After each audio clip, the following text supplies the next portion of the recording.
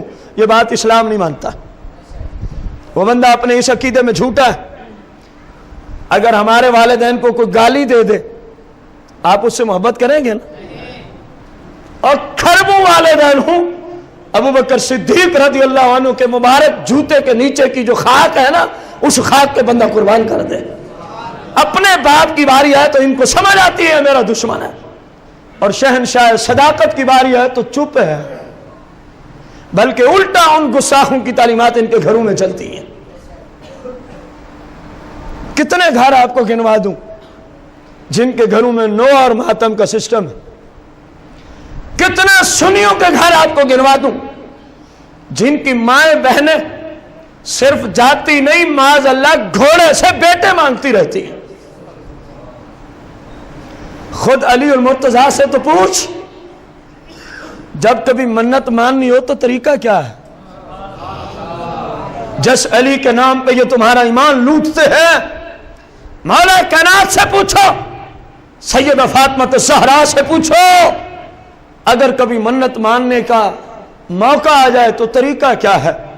امام حسن اور امام حسین رضی اللہ عنہما دونوں شہزادے بیمار ہو گئے. دونوں شہزادے مولا کائنات اور خاتون فردوس سلام اللہ علیہا، ان دونوں نے اللہ کی جناب میں عرض کی، مالک، تیسری ان کی نوکرانی دائی فدہ، مالک اگر تو ان شہزادوں کو صحت عطا فرما دے گا تو ہم تیری رضا کی خاطر منت مانتے ہیں 3 روزے رکھیں گے. اسی علی سے ہی پوچھ رہے منت کا طریقہ کیا ہے.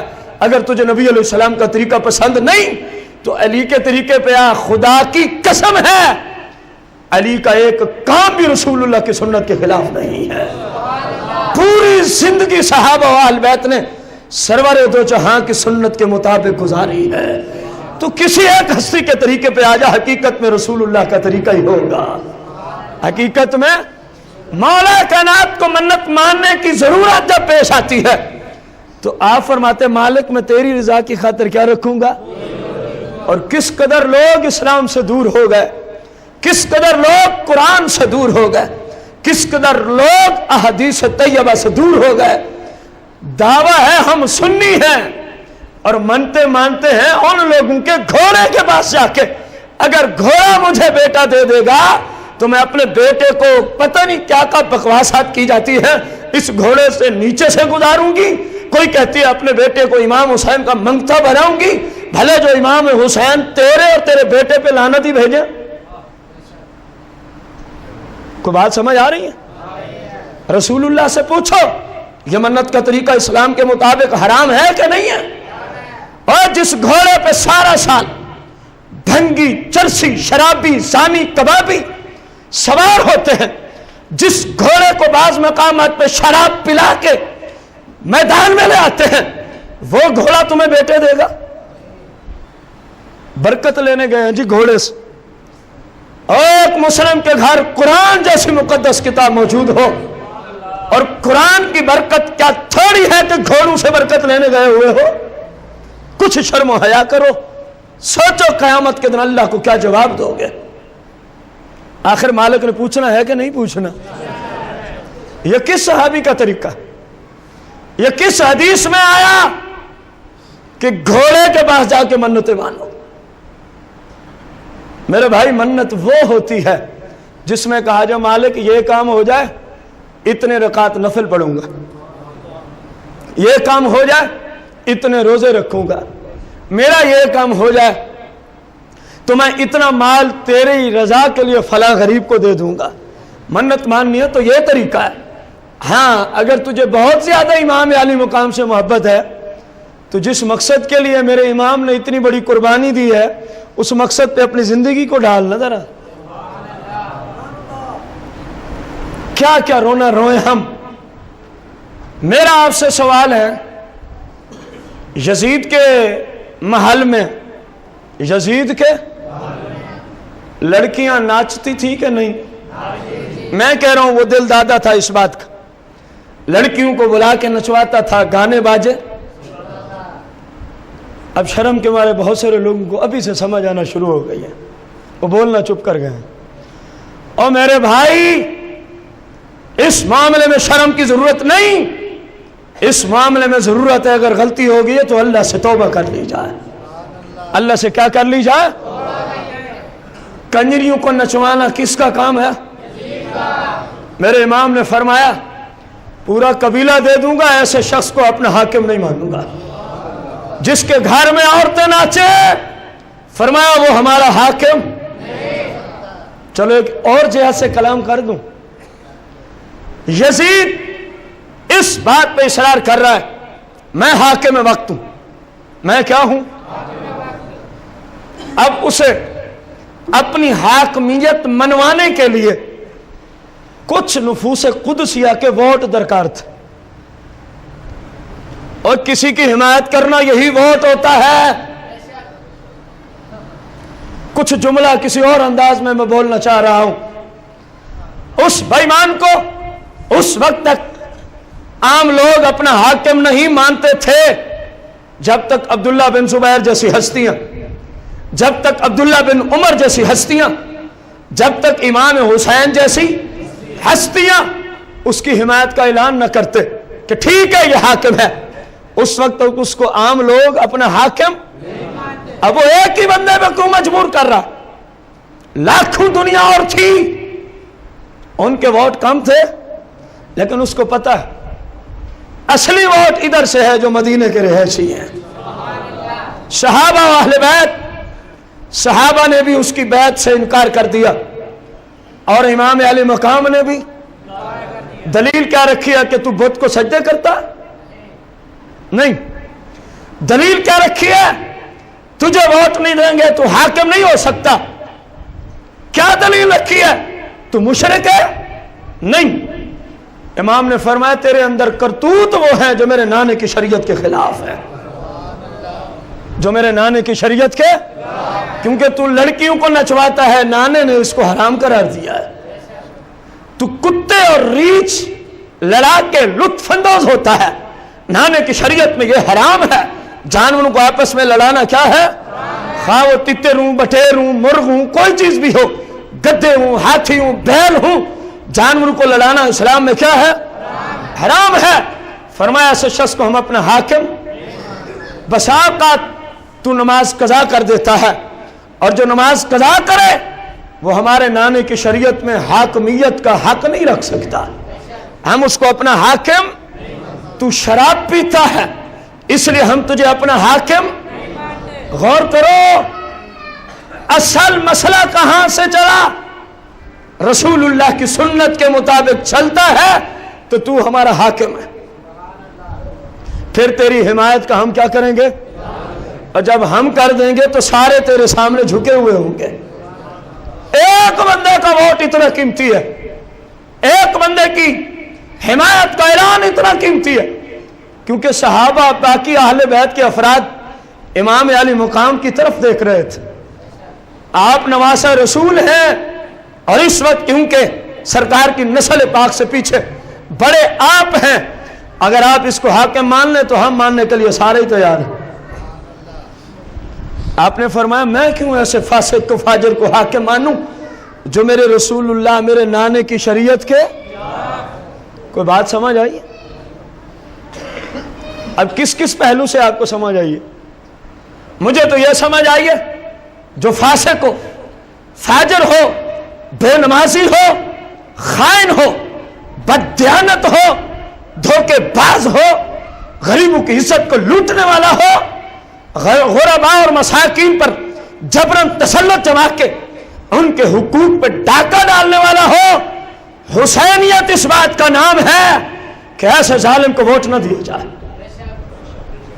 لیکن چپ سکتہ طاری ہو جائے گا، کیونکہ کوئی نظر ہی نہیں آتا میدان میں۔ سکتہ کیوں نہ طاری ہو؟ ہم تو ساری رات نمازیں قضا کر کے ان فاسقوں کے نام کے جناب والا ہے نعرے لگا کے نہیں تھکتے، تو سکتہ طاری نہ ہو تو کیا ہو؟ میں پوچھتا ہوں مسلمان بھائیوں بزرگوں آپ سے، امام علی مقام نے اس کی حمایت کا اعلان کیا؟ کیا وہ کافر تھا؟ بت کو تو سجدے وہ بھی نہیں کرتا تھا، صرف فاسق و فاجر ابتداءً جب تک امام علی مقام پر حملے کا حکم نہیں دیا تھا، جب تک جنگ کے لیے نہیں آیا تھا، میرے بھائی صرف شراب پیتا تھا، لڑکیوں کو نچواتا تھا، گانے باجوں کا دل دادا تھا، ڈانس کا بڑا وہ دل دادا تھا، میرے بھائی نمازیں قضا کرتا تھا اور محارم کو اپنے لیے حلال سمجھتا تھا۔ مثلا پھپھو، خالہ، ماں، ساس، بیٹی، بھتیجی، بھانجی، ان سے نکاح نہیں ہو سکتا شرن۔ وہ کہتا تھا نہیں، جو بھی اچھی لگے ٹھیک ہے، محارم کو حلال کرتا تھا۔ اس کا مقصد یہ ہے امام علی مقام نے اس کی حمایت کی، کتنی بڑی قربانی دے دی، لیکن فرمایا اگر میری محبت کرنے والے ہو نا تو کسی فاسق کی حمایت کا اعلان مت کرنا، کسی فاسق کی حمایت کا اعلان۔ حسینیت صرف کہانیوں تک محدود نہیں، ایسی عظیم قربانی ہے، شریعت کے کئی پہلو میں آپ نے لوگوں کو درس دیا ہے۔ اگر نانے میرے کے ساتھ محبت کرنی ہے تو طریقہ یہ ہے، طریقہ یہ ہے۔ آج وہ لوگ جو دن رات امام حسین کی محبت کے نعرے لگا کے تھکتے نہیں، اور کام سارے وہی ہے جو کردار یزید تھا، جو کردار ہے، تو یہ کیسی حسینیت ہے؟ کو بات سمجھ آئی ہے؟ کیا سمجھ آئی؟ اصل محبت حسین اس بات کا نام ہے کہ جس مقصد کی خاطر اتنی بڑی قربانی پیش کی، جس مقصد کی خاطر، وہ مقصد ہے رسول اللہ کی سنت اور شریعت، رسول اللہ کی سنت اور آپ اس کے مطابق زندگی ڈھال دیں، زبان سے کبھی نہ کہیں میرا امام قیامت کے دن کہے گا مالک یہ بھی مجھ سے محبت کرتا تھا۔ امام علی مقام کی شان پہ انشاءاللہ کل صبح کی نماز کے بعد بشرط صحت و زندگی آپ کی اسی مسجد میں، اسی ادارہ میں ایک عظیم المثال انشاءاللہ الرحمن درس حدیث ہونے والا ہے، جس میں اہل بیت اطہار کی احادیث کی روشنی میں شان بیان کی جائے گی۔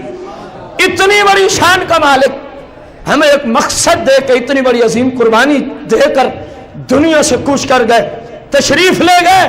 غور کرو ہم نے امام علی مقام کے مقصد پہ کتنی زندگی گزاری۔ نعرے امام حسین کے ہیں اور کام سارے دوسرے ہیں۔ جس میں ہے وہ اپنے آپ کو سمجھائے کہ میں کیا کر رہا ہوں، میں کیا کر رہا ہوں۔ یہ کوئی حکومت لینے کا جھگڑا نہیں تھا، بادشاہ بننے کا کوئی جھگڑا، یہ تو سرکار کی شریعت کی وجہ سے یہ معاملہ تھا۔ وہ ظالم ہیں لوگ، بد مذہب ہیں جو کہتے ہیں دو شہزادوں کی آپس میں لڑائی ہوئی، بغیر تو کچھ شرم کرو۔ ایک بندہ جس نبی علیہ السلام کی ذات پہ تم نے کلمہ پڑھا، ان کی اطرت کے ساتھ اتنا ظلم کر رہا ہے، تم اس کو اب بھی شہزادے کے نام سے تعبیر کرتے ہو۔ ظلم ہے کہ نہیں ہے؟ زیادتی ہے کہ نہیں ہے؟ امام علی مقام، صحابہ و اہل بیت۔ اچھا سوال ہے، امام حسین صحابی ہے کہ نہیں ہے؟ بلند آواز سے بولیں۔ صحابی وہ ہوتا ہے جس نے سرکار کی ظاہری حیات کو پایا اور سرکار کی ذات پر اسلام لے آیا، وہ ماتا علیہ، اور اسی اسلام پہ دنیا سے۔ امام حسین میں یہ تعریف سچی آتی ہے کہ نہیں؟ آپ بھی تو سرکار کے صحابی ہی ہیں۔ آپ بھی تو سرکار کے کیا ہیں؟ ادھر آل پاک میں بھی ہیں، ادھر صحابہ میں بھی ہیں۔ آپ کے تو دو رشتے ہیں۔ آپ کے کتنے رشتے ہیں؟ غور سے سننا، سرور دو جہاں مالک کون و مکان علیہ الصلاۃ والتسلیم نے امت کو کتنا بڑا درس دیا ہے۔ نبی کریم صلی اللہ تعالی علیہ وسلم ایک جنازے پر تشریف لے گئے۔ کس پر تشریف لے جاتے ہیں؟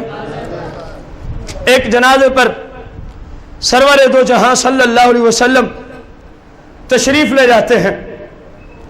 جب آپ جنازے میں پہنچتے ہیں تو آپ نے جنازہ نہ پڑھا۔ آپ نے جنازہ، صحابہ نے عرض کی یا رسول اللہ آپ تو جنازہ چھوڑتے ہی نہیں ہیں، آپ تو جنازہ چھوڑتے ہی نہیں ہیں، یہ کیا معاملہ ہے کہ آپ آئے بھی ہیں اور آپ نے جنازہ ادا؟ اب سننا، رسول کریم صلی اللہ علیہ وسلم نے جواب کیا دیا؟ جنازے پہ پہنچ کے فرمایا نہیں پڑھتے۔ صحابہ نے عرض کی آپ تو کوئی جنازہ اس کا کیوں نہیں پڑھا؟ دیکھیں، عن جابر قال اوتی النبی بجنازہ رجل لیصلی علیہ فلم یصلی علیہ، اس لیے کہ جنازہ پڑھا جائے لیکن فلم یصلی علیہ، آپ نے اس کا جنازہ نہ پڑھا۔ فقیل یا رسول اللہ، عرض کی صحابہ نے یا رسول اللہ ما رأیناک ترکت الصلاۃ علی احد قبل ھذا، آج سے پہلے آپ نے کبھی یہ کام نہیں کیا کہ کسی پر جنازہ نہ پڑا ہو۔ وجہ کیا ہے؟ جملے غور سے سننا، قال انہ کان یبغض عثمانا، فرمایا یہ وہ بندہ جس کے دل میں عثمان غنی کے لیے بغض چھپا ہوا ہے۔ فرمایا میں ایسے پلیت کا جنازہ نہیں پڑھتا، میں ایسے پلیت کا، یہ نہیں فرمایا کہ یہ میرے عثمان کو کافر کہتا، فرمایا فقط عثمان سے کیا رکھتا ہے، فرمایا میں اس کا جنازہ نہیں پڑھتا۔ اور جو صحابہ سے بغض رکھے سرور دو جہاں نے فرمایا میں اس کا جنازہ، اور جو صحابہ کو کافر کہے، یہاں ایک صحابی سے بغض کی بات ہے، انشاءاللہ اس کی بہت ساری قصتیں آئیں گی۔ شان صحابہ احادیث و قرآن آپ سنیں گے، رسول اللہ نے امت کو کس کس انداز سے سمجھا دیا ہے۔ یہ بھی سمجھانے کا کیا ہے، ورنہ جنازے کی طرف یا جنازے کو آپ کی طرف لے آنے کی حاجت ہی کیا تھی؟ پتہ تو پہلے بھی تھا، کوئی مرے ہوئے کو دیکھ کے تو نہیں علم ہوا نا، پہلے بھی پتہ تھا۔ یہ سارا کچھ اس لیے کیا تھا کہ امت کو پتہ چلے، اگر کہیں بھول چوک کے پہنچ بھی جاؤ اور پھر پتہ چلے یہ صحابہ کا کیا ہے۔ فرمایا جب میں نہیں پڑھتا تو تم کون ہوتے ہو؟ جب میں نہیں پڑھتا تو تم کون ہوتے ہو؟ اس حدیث کو امام ترمذی نے جامع ترمذی باب المناقب حدیث کا نمبر 3709، حدیث کا نمبر کیا ہے؟ صفحہ 2034، صفحہ 2000، مکتبہ دار السلام ریاض سے یہ کتاب چھپی ہے اور یہ حدیث سے آکی ہے۔ میرے بھائیوں بزرگوں غور کرو، آج کی جو احادیث مبارکہ میں نے آپ کے سامنے رکھی ہیں، ان احادیث کی روشنی میں اس پہلی حدیث کو جو بخاری کے حوالے سے آپ کے سامنے رکھی تھی، حدیث کا نمبر کیا تھا؟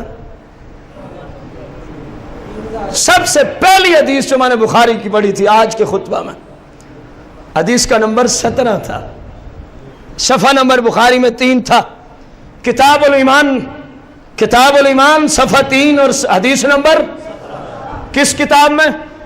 صحیح بخاری میں۔ سرکار نے کیا فرمایا؟ آیت الایمان حب الانصار و آیت النفاق بغض الانصار، فرمایا میری امت کے لوگوں سن لو، ایماندار کی نشانی یہ ہے حب الانصار، وہ میرے صحابہ سے محبت کرنے والا ہوگا۔ اور فرمایا آیت النفاق، منافق کی نشانی کیا ہے؟ فرمایا بغض الانصار، وہ میرے صحابہ سے بغض رکھتا ہوگا۔ جو بغض رکھے وہ تو ہو منافق، اور جو صحابہ کو مسلمان ہی نہ سمجھے۔ کبھی سوچا؟ بس مالک سے دعا ہی ہے اللہ مجھے بھی آپ کو بھی صحابہ اہل بیت کا حقیقی غلام بنائے، اور جو صحابہ و اہل بیت کے دشمن ہیں اللہ ہمیں ان سے اس لیے دشمنی کی توفیق دے کیونکہ وہ سرکار کے غلاموں کے دشمن ہیں۔ سرکار کی حدیث ہے نا، انشاءاللہ اگلی قسط میں آئے گی، فرمایا صحابہ سے محبت بھی کرنی ہے نا تو فرمایا میری وجہ سے کرنا۔ دیکھو نا کتنے صحابہ ہیں، کچھ کے والد اسلام نہیں لائے ہم ان سے محبت، کچھ کے بیٹے اسلام نہیں لائے ہم ان سے محبت، تو جن سے کرتے ہیں کیوں؟ کیونکہ وہ سرکار کے غلام ہیں، وہ سرکار کے کیا ہیں؟ سرکار نے فرمایا میرے صحابہ و اہل بیت میں سے جس شخص سے تم نے محبت کرنی ہے سب سے کرنی ہے، لیکن کرنی کیوں ہے؟ فرمایا میری محبت کی وجہ سے، پہلے میری محبت ہوگی پھر صحابہ و اہل بیت کی محبت نصیب ہوگی۔ اور فرمایا جو ان سے بغض رکھتا ہے حقیقت میں وہ پہلے مجھ سے بغض رکھتا ہے پھر میرے صحابہ سے بغض رکھتا ہے، پھر میرے صحابہ سے کیا رکھتا ہے؟ بغض رکھتا ہے۔ من سب اصحابی، سرکار نے فرمایا جس نے میرے صحابہ کو گالی دی اس پر اللہ کی لعنت ہے۔ بلند آواز سے حدیث کا ترجمہ کریں گے، جو صحابہ کو گالی دے اس پر اللہ کی لعنت ہے۔ جن کو سرکار کی زبان پہ اعتماد ہے کم از کم وہی بولیں، جو صحابہ کو گالیاں دے ان پہ اللہ کی لعنت۔ تو اللہ جن پہ لعنت کرے ان کے کسی عمل کے مقبول ہونے کی امید کی جا سکتی ہے؟ ورنہ شیطان ان سے بڑا عبادت گزار ہے۔ اللہ نے لعنت کر دی، معاملہ ختم، معاملہ۔ اللہ کریم سے دعا ہے اللہ کریم ہمیں دین اسلام کا صحیح فہم عطا فرمائے، آمین بجاہ النبی الکریم علیہ الصلوۃ والتسلیم۔